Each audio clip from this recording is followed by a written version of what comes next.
A warning to begin with, I will be using with some frequency the four-letter word for sexual assault that begins with the letter R. If this is something you don't want to hear, then I would advise clicking off the video now.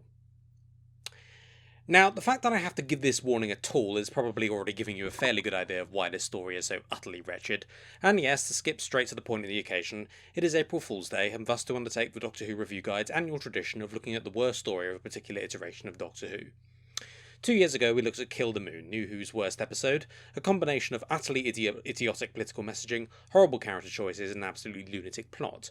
1 year ago, we looked at Paradise Towers, classic Who's worst story, a bad pantomime of stupid ideas, more stupid execution, and the general sense of lazy idiocy at a time when that was the last thing the show needed given how uncertain its future was. But as bad as both of those were, they were at least only repulsive to me as a Doctor Who fan, someone who likes Doctor Who, its storytelling, its characters, and I was annoyed at how horribly they butchered them, but this audio story, this is repulsive to me as a person. This makes both of those stories look like the caves of Androzani. Suddenly, I'm more forgiving of the moon being an egg and a companion getting several people killed to go and have a swim, when I'm made to listen to this utterly reprehensible excuse for fiction. Nekromanteia is not just the worst Big Finish story, it is also the worst piece of before media to be involved with the Doctor Who franchise. Now, at that point, I could make a joke. For instance, yes, even worse than Doctor in Distress.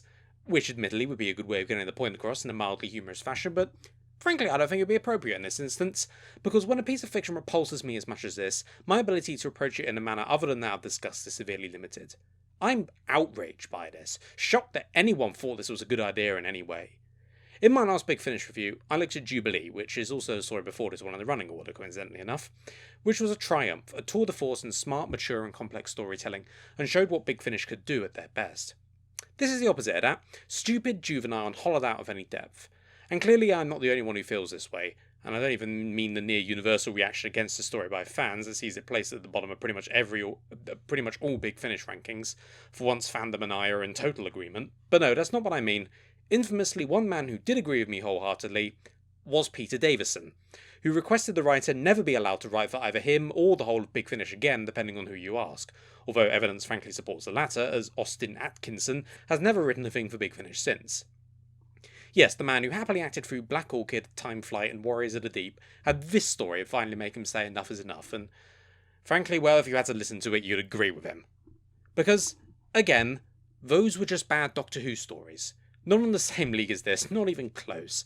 And not just because a companion was raped, although that's very much the biggest part of it, but also because the whole thing has just a vibe of juvenile edge to it. A companion being raped? Well, that's edgy and dark and adult, and Doctor Who doesn't usually do that. Yeah, well, that's because Doctor Who usually has a modicum of fucking decency, you perverted fucker. An adult? Don't make me laugh. Sex and violence does not itself make something adult, it's how you use them. Jubilee didn't really have any sex, but it did violence, certainly more than I'd ever have got away with on TV. But because it was part of the story, tied in with the themes and character work, it worked. Here it's just gratuitous for the sake of it, for its own sake, the shock and appall for its own reasons and nothing else. The Doctor gets violently beheaded, a man has his tongue and heart ripped out, with a bit of human sacrifice and cannibalism sprinkled on top, and that's just the violence. Because, as for the sex bits, well, we'll get to that. I want to make it clear though before I carry on that even with those elements, I'd have to be in a seriously good mood to even consider giving this story a 2 out of 10, because the story itself is extremely weak. The plot is threadbare and only kicked off because some soothsayer gives cryptic advice to Erimem in a bit that makes no sense. The threat is a lame, underdeveloped MacGuffin, and the payoff of its true nature hilariously weak.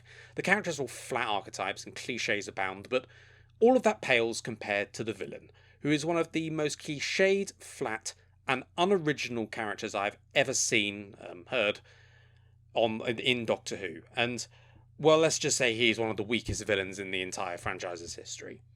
Capitalist McEvil, as I shall name him because the story doesn't deserve his characters having their actual names used, is the head of a corporation given the wildly creative and imaginative name of the Corporation. Just to let you know what we're dealing with here. He is just the most boring, evil, rich guy cliche taken to its most ludicrous extremes. I mean, he's essentially a white cat and a funny accent away from being a bad Bond villain. If I were to tell you the entire plot without referencing him once, you'd only need one try to guess his entire storyline in it. Oh, and don't forget his secretary, or as I like to call her, Crow Timmin 2. In a character ripped off from the Caves of Androzani so blatantly, it would be funny if the original wasn't superior in every single way, to the point where the pathetic attempt at copying is just kind of sad. The regulars don't get any satisfying character work either. The Doctor seems to be leaning towards doubting whether bringing his companions to a place like this is a good idea, but this gets like 3 lines of dialogue and is barely referenced at all in the finale where you think it would make sense. While Erimem's spiritual journey, for lack of a better phrase, goes nowhere, which is their final desire to sacrifice herself into the MacGuffin anomaly to save everyone, to come out of completely nowhere other than she was feeling a bit odd about herself. But don't worry, she doesn't need to in the end, because the fucking cat does it for her. Yes, really. The ideas and themes go woefully unexplored, with a response to a powerful being making itself immortal and setting up a cult of cannibals to look after the doodad that makes it possible. Oh, and in reference to what I said before, are you surprised capitalist McEvil once said doodad for the immortality? No? Oh, well done, you have a brain. Anyway, the Doctor's responses to that is basically a bit of finger wagging and no exploration of the morality of it at all. With something like this, surely the whole story, never mind the ending, is supposed to rest on the resolution of the issue, actually establishing whether you think said being is in the right or in the wrong. And once you've chosen one of those, why? Maybe that would have been something to consider, but evidently not. So yes, even on the basis of just those things, this is pretty abysmal, but that would have only really earned a 1 out of 10. And while Big Finish has made a lot of incredible stuff over the years, they have made a lot of shit as well. And on the basis of just those things, I don't think you'd call this the worst thing they've ever done. But for that, we need to look at how low this really sinks. So, let's get the worst bit out of the way now. I should probably quickly say for the uninitiated.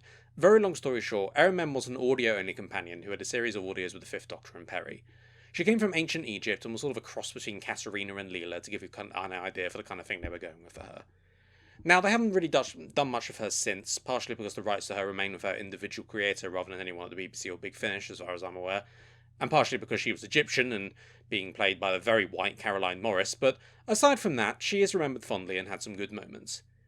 In this story, though, she is unfortunately the subject of the most unbelievably repulsive and horrific moment in Doctor Who's history.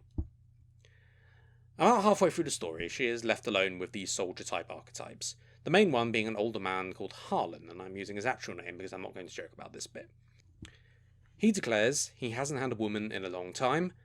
Erimem obviously doesn't want to be that woman, and, well, I'm sure you can fill in the blanks yourself. Yes, this is the previously mentioned rape scene, and, well, I can only hope you understand quite the level of disgusted revulsion I have at even having to mention this, but I'll unpack it best I can so I can explain why this is so horrific. See, Doctor Who Expanded Universe stuff sometimes likes to be edgy. Because the TV series is ultimately a family show, there are certain limits as to what you can do. Controlled levels of violence, only mentioning sex in a nudge-nudge, wink-wink kind of way. And even then, New Who has got away with stuff the classic series would never have done in that regard. And some fans and creative people in the Expanded Universe want to take things a bit further, to explore some adult ideas and themes, or should I say, adult ideas and themes, which is fine in theory, but it very rarely works out because, well, Doctor Who fans are not always the most well-adjusted people there are, and adult often turns into either juvenile fantasy or barely disguised fetish material. The Virgin novels of the early 90s were particularly bad at this, but as you can see by the fact you're watching this video, it extended elsewhere too. Now, if you want to write a Doctor Who story about your favourite companion indulging in your piss fetish or whatever, then I can't stop you, short of going to your house and yanking your laptop out of your hands. I won't pretend I don't think it's weird as fuck that you're projecting your sexual desires onto this science fiction series, but whatever. When I start objecting is when the rest of us get subjected to it by turning it into official licensed and published works. Now, even if this scene was consensual and safe, and as I've obviously said, it is not, then I would object to it because that's not what fucking Doctor Who is for! That's not what the show is about, or has ever been about. Twisting it to turn it into the fetish fiction is just wrong in my view. It's an exploitation of the show and its audience. But of course, this scene is not consensual and safe. It's about the opposite of consensual and safe. Now, I do have to mention, the story does leave it deliberately vague as to how far it actually got. Even for this story, it's not depraved enough actually to have the part where it would have happened, and afterwards Erimem suggests that she fought him off before he managed to do much, but whether she's being truthful or not is up for interpretation, and frankly I don't think it makes the blindest bit of difference, because it doesn't stop being rape and sexual assault just because the woman kicks the rapist in the balls first, and frankly I find it difficult to believe that Mr. Atkinson was, let's be charitable, including this scene in order to be more edgy and dark, but I'm not having the intention of it actually getting that far. And well, I don't want to discuss the details of it any further than that, because frankly the very existence of the scene is just making me uncomfortable. It's just pure, shameless exploitation and nothing more. I don't usually call out creative people in quite this way, because in the end, Doctor Who is just fiction. You can write an episode where the moon is an egg that has a clumsy abortion metaphor and turns our hero of half a century into a smug sociopath, and I will get pissed off at that, but in the end, I don't reserve personal ire for the person behind it, because it's just fiction. It doesn't matter in the wider world.